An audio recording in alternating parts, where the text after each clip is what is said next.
Was Gandhi older or younger than 9 years old when he died? Well, you probably know the answer to that, right? He was older. Of course he was. He had to have been in order to become the successful lawyer and vocal civil rights advocate that he was. So how old was he when he actually died? You don't know? Well, that's fine. Just take a guess, right? Final answers now.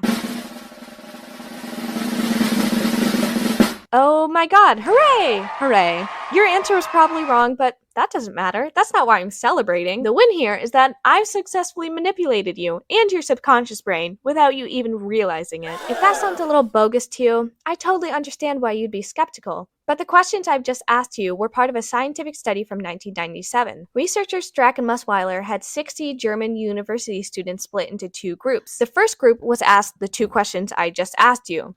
Was Gandhi older or younger than 9 when he died, and how old was he when he did die? The average guess from the first group was that Gandhi died when he was 50 years old. The second group was asked the same questions, except the number 9 was replaced with the number 140. And the average guess from the second group was that Gandhi died when he was 67 years old. So just by changing the number in the first question, which shouldn't influence the participants' final answer whatsoever, their end guesses changed by a whole 17 years on average. This study was a perfect demonstration of the anchoring effect. The anchoring effect is when numerical information is presented to participants before making a judgment, and how that can influence their later judgments. Even if the number given to them at first means absolutely nothing, your subconscious doesn't really care here, and you're still going to be affected. So the big question here, why does your brain do this? Well, that's easy. It's because your brain is lazy. Like lazy sitting on a couch in front of TV, half eating a bag of Lay's. Lazy. But let me explain.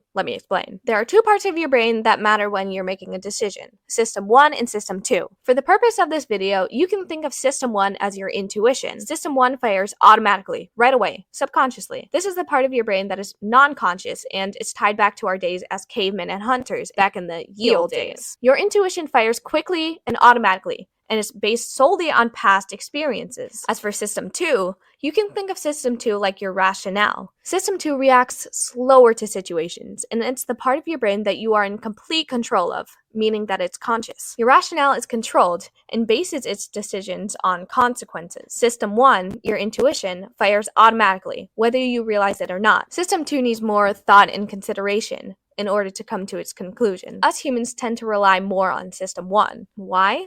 Because it's easier. It's easier and our brains are lazy. So we like easy things and we like making decisions based on intuition because it comes naturally. Okay, so how does this relate back to the Gandhi question? Well, don't you worry. I'll explain right now. That initial number that the participants were given, being 9 or 140, acted as an anchor for the participants' brain, and it was factored into their final guess of his age. An anchor is a piece of information that is easily accessible or available to your brain. The number 9 or 140 was slapped right into the participants' face, so they are anchors. But when participants are asked Gandhi's real age, this anchor is not completely thrown out. The brain instead uses a heuristic, or a cognitive shortcut, if you will. Using the shortcut, the anchored number acts as a starting point for your brain's final answer. It's more work to pull a random number out of the blue to guess, so your brain uses the anchor as a starting point. We all know that Gandhi definitely didn't live to 140, so your brain starts at that number and then lowers it until it finds a number that seems reasonable. For the people in that study,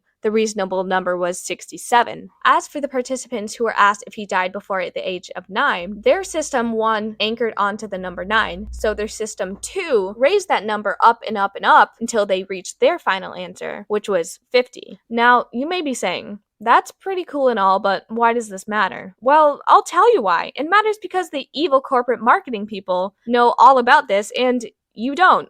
Until now. It matters because everybody that knows this is able to manipulate you and everybody else with money in their pockets, and you can't do anything about it. Let's take cans of soup, for example. A study conducted by Wansink, Kent, and Hawk set up 3 different displays selling cans of Campbell soup for 79 cents. The first display had no limit above it. The second display limited customers to buy no more than 4 cans of soup, and the third no more than 12. What did they find in this study? Customers who bought from the first display bought on average 3.3 cans of soup. Customers who bought from the second display bought on average 3.5 cans of soup. That might not seem like a whole lot to you, But to a big chain grocery store who has hundreds of thousands of customers a month, that's a huge deal. Just by putting up a limit of 4 cans per customer, the grocery store would be able to squeeze out an extra $158,000 per million customers. And on the third display that limited customers to 12 cans of soup, found that the average customer bought 7 cans of soup. 7 cans of soup.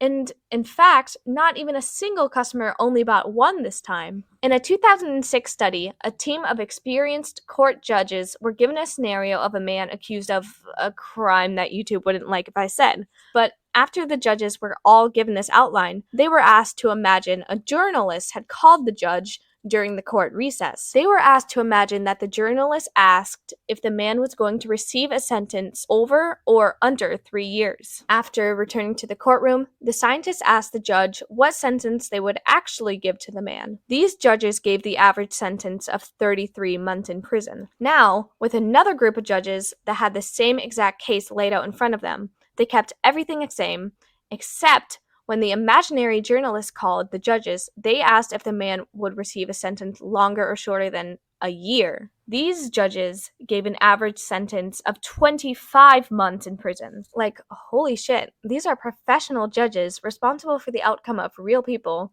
who are easily being manipulated in this study. Of course, it's at no fault of their own. They can't help it, but isn't it terrifying to think that your legal repercussions could lie in the hands of an evening chit-chat that your judge is having out back? The human brain is wild, and I've spent 4 hours researching this video, so you better like and subscribe. Also, go read this book and comment if you're going to manipulate your friends now.